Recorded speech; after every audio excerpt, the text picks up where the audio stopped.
Okay, how about the sus4 added to an A minor? Here's your A minor.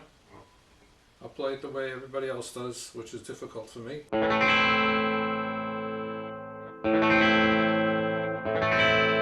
If you add the pinky to the 3rd fret of the B string,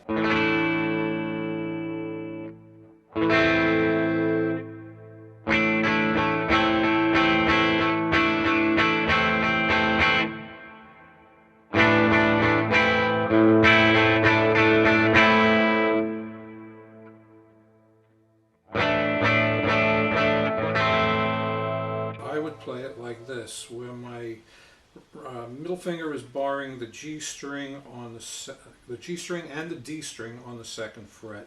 Then I would add my pinky in, take it off.